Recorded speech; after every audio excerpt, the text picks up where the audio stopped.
वर्णिवेशरमणीय दर्शनम मंदहासरुचिराननां भुजं पूजितं सुरु नरोत्तमैर्मुदा धर्मनंदनमहं विचिन्तये।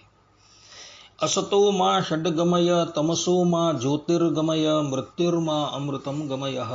ओम शांति शांति शांति। अस्मद्गुरु समारंभां नाथयामुन मध्यमां लक्ष्मी वल्लभ पर्यंतां वंदे गुरु परंपरा।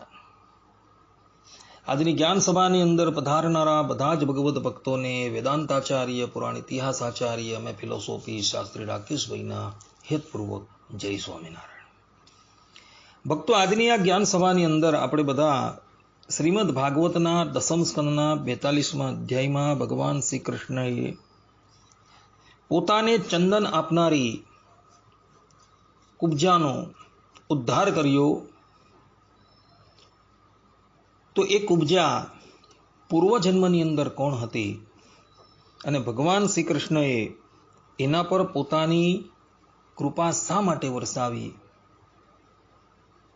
વગેરે વગેરે બાબતો જે છે એ આપણે શ્રીમદ ભાગવત, ગર્ગ સંહિતા, પદ્મપુરાણ અને આનંદ રામાયણના માધ્યમથી શ્રવણ કરશું.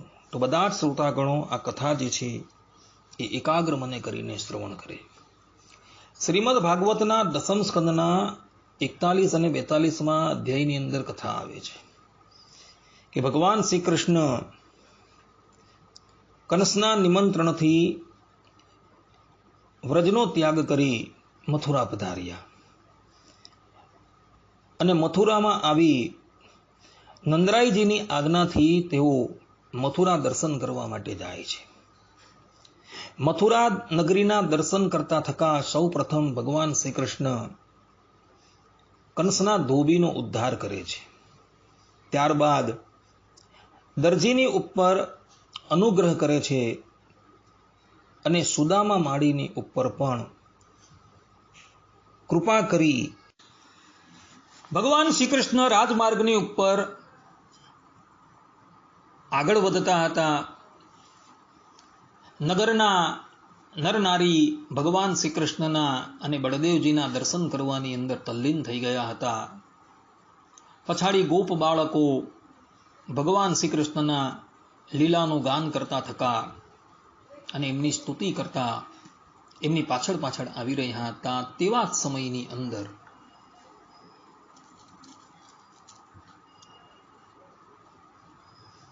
ભગવાન શ્રી કૃષ્ણએ જોયું કે એક તરુણી સ્ત્રી જે છે એ પોતાની પાસે આવી રહી છે.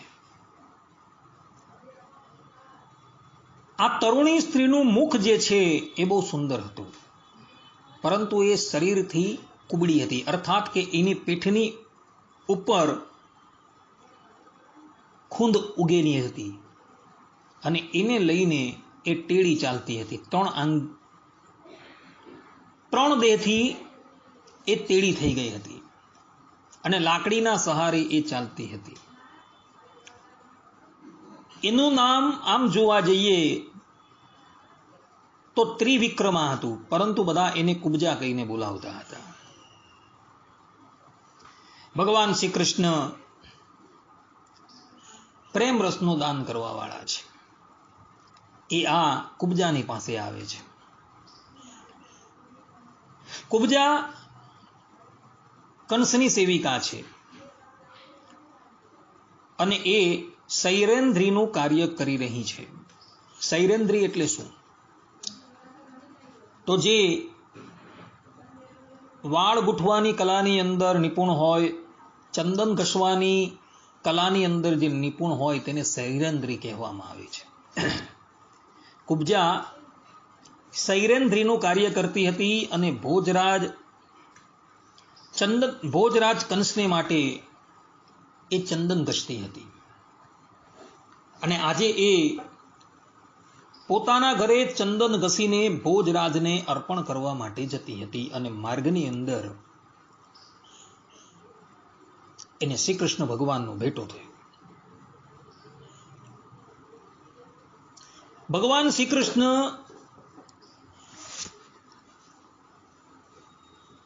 એ કુબજાને કહે છે કે સુંદરી, તમે કોણ છો? આ ચંદન કોના માટે લઈ જઈ રહ્યા છો? કલ્યાણી, મને બહુ સાચે સાચું કહી દો. આ ઉત્તમ ચંદન, આ અંગરાગ અમને પણ આપો. આ દાનથી તુરંત તમારું પરમ કલ્યાણ થશે. ભગવાન શ્રી કૃષ્ણએ કુબજાને સુંદરી કહીને પુકારેલી છે. ભગવાનના મુખમાંથી જે પણ કંઈક શબ્દ નીકળે છે એ અસત્ય નથી થતા, એ સત્ય જ થાય છે.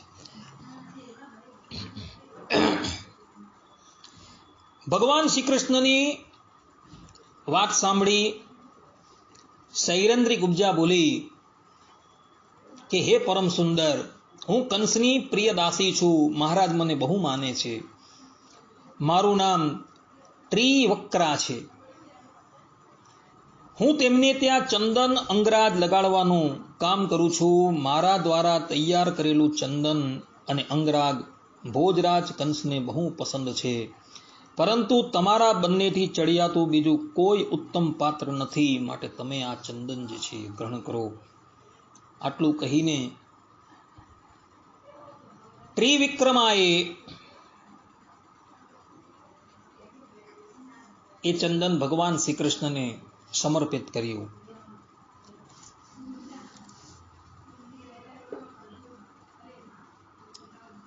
અને એ ચંદન ભગવાન શ્રી કૃષ્ણ અને બળદેવજીએ પોતાના અંગની ઉપર લગાવી દીધું છે. અને એને લઈને એ ચંદન જે છે એ ભગવાનના શરીરની ઉપર અત્યંત સુશોભિત થવા લાગ્યું. ભગવાનનું શ્રીઅંગ એટલું બધું ઉત્તમ છે કે એને કોઈ પણ આભૂષણની પણ જરૂર નથી, કોઈ વસ્ત્રની પણ જરૂર નથી, કે કોઈ અંગરાગની પણ જરૂર નથી. પરંતુ એ વસ્ત્ર છે, આભૂષણ છે, અંગરાગ જે છે એ ભગવાનના શરીરની ઉપર જઈને અત્યંત સુશોભિત થઈ જાય છે. ભગવાનનું રૂપ જોઈને આ કુબજાએ પોતાનું મન જે છે એ ભગવાનને સમર્પિત કરી દીધું છે. ભગવાન શ્રી કૃષ્ણએ જોયું કે આ 3 અંગથી તેડી છે, અને આપણે સુંદર કરવી જોઈએ. એટલે ભગવાન શ્રી કૃષ્ણ પોતાના 2 પગ જે છે એ કુબજાના 2 પગની ઉપર મૂકે છે, અને એની હડપચી એટલે કે દાઢી જે છે એ દાઢીને પોતાના એક હાથથી પકડે છે, અને જ્યાં ઝાટકો મારે છે ત્યાં આ ત્રિવક્રા જે છે એ ત્રિવક્રા જે 3 અંગેથી તેડી હતી એ સીધી થઈ ગઈ, અને ભગવાનનો સ્પર્શ થતા કોટી કોટી કામદેવને પણ મોહિત કરે એવી સુંદર થઈ ગઈ. હવે તો એને ભગવાનના મિલનની આકાંક્ષા જાગી ઉઠી, અને ભગવાનનું પિતાંબર પકડી લીધું એણે, અને કહે કે હવે તમે મારા ઘરે ચાલો. ये यथा माम प्रपद्यन्ते ताम तथैव भजाम्यहम्. ગીતામાં ભગવાન શ્રી કૃષ્ણએ જે પ્રમાણે કહ્યું છે તે જ પ્રમાણે કુબજા ભગવાન શ્રી કૃષ્ણના મિલનની આશા રાખવા લાગી. એટલે ભગવાને કહ્યું કે હે ત્રિવક્રા, હમણાં તું તારા ઘરે જા. અમારું કાર્ય પૂર્ણ થાય પછી અમે તને પણ કૃતાર્થ કરવા માટે તારા ઘરે આવશું. ત્રિવક્રા જે છે અર્થાત કે કુબજા ભગવાનની વાત સાંભળી એમના ચરણમાં મસ્તક નમાવી પોતાના ઘરે જાય છે. ભક્તો, આ કુબજાના ચરિત્રનો આધ્યાત્મિક અર્થો પણ ભાગવતના કથાકારો કરે છે. કુબજા જે છે એ બુદ્ધિનું પ્રતીક છે. અને બુદ્ધિ જે છે એ 3 અંગે વાંકી હોય છે. સત્વગુણ, રજોગુણ અને તમોગુણથી.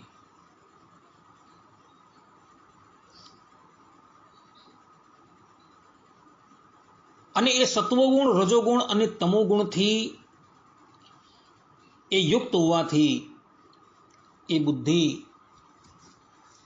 વિવિધ પ્રકારના તર્ક વિતર્ક કરતી હોય છે. ભગવાનની બાબતની અંદર પણ એને હંમેશા તર્ક થતો હોય છે. પરંતુ ભગવાન જ્યારે એ જીવાત્માની ઉપર કૃપા કરે છે ત્યારે એની બુદ્ધિ જે છે જે ટેડી હોય છે ત્યારે એ સીધી થાય છે.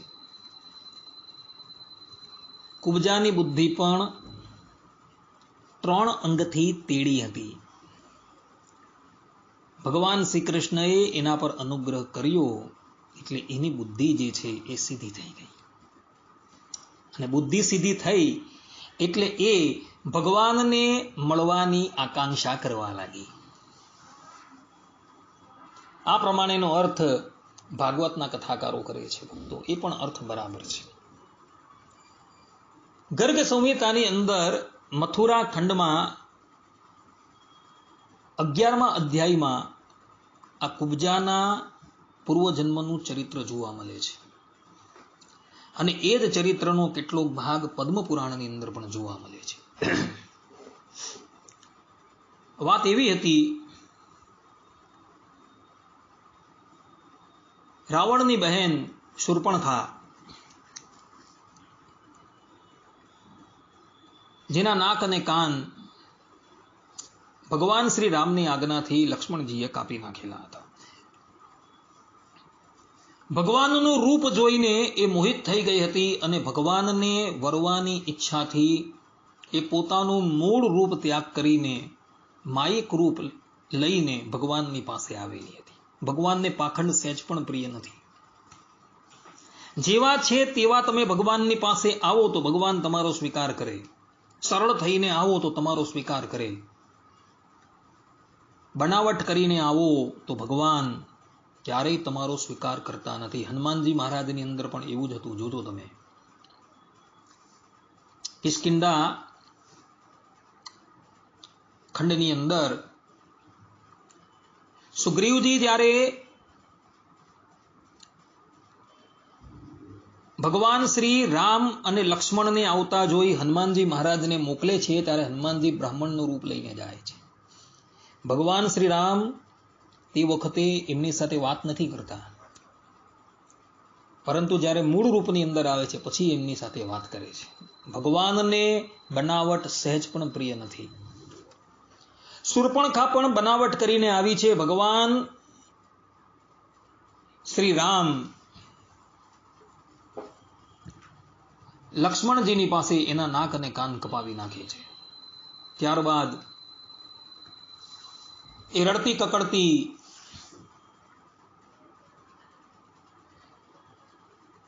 પોતાના ભાઈ રાવણની પાસે જાય છે. રાવણ સીતાજીનું અપહરણ કરીને લાવે છે. લંકાની લડાઈ થાય છે. રાવણનો સમસ્ત પરિવાર જે છે એ કાળના મુખમાં ચાલ્યો જાય છે. પરંતુ શૂર્પણખા તે વખતે હજુ પણ જીવિત હોય છે. શૂર્પણખાએ મનોમન નિશ્ચય કરી દીધેલો કે હું ભગવાન શ્રી રામને પતિ ભાવે પ્રાપ્ત કરીને જ રહીશ. અને ત્યારબાદ એવી પુષ્કર ક્ષેત્રની અંદર જાય છે. પદ્મ પુરાણની અંદર પણ આ કથા છે, પુષ્કરના મહાત્મ્યની અંદર. અને પુષ્કર ક્ષેત્રમાં જઈ એ કેટલાય વર્ષો પર્યંત ઉગ્ર તપસ્યા કરે છે. અને એની ઉગ્ર તપસ્યાથી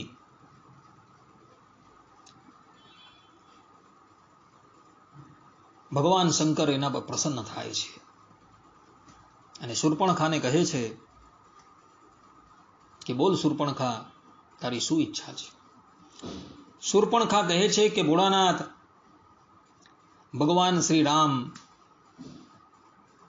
મારા પતિ થાય, ભોળાનાથ કહે છે કે શૂર્પણખા હાલમાં તો એ મર્યાદા પુરુષોત્તમ તરીકે બિરાજમાન છે, કારણ કે 11,000 વર્ષ પર્યંત ભગવાન શ્રી રામા ધરાતલની ઉપર રહ્યા હતા અને એ જ સમયની અંદર આ શૂર્પણખા તપસ્યા કરતી હોય છે. ભોળાનાથે સ્પષ્ટ કહી દીધું કે આ જન્મની અંદર તો એ મર્યાદા પુરુષોત્તમ તરીકે બિરાજે છે, એટલે તારો અંગીકાર ન કરશે, પરંતુ હવે પછી કૃષ્ણ અવતાર ધારણ કરીને જ્યારે એ આવશે ને ત્યારે એ તારો સ્વીકાર કરશે. અને એ જ શૂર્પણખા કાળે કરીને દેહ ત્યાગ કરે છે અને બીજા જન્મની અંદર મથુરાની અંદર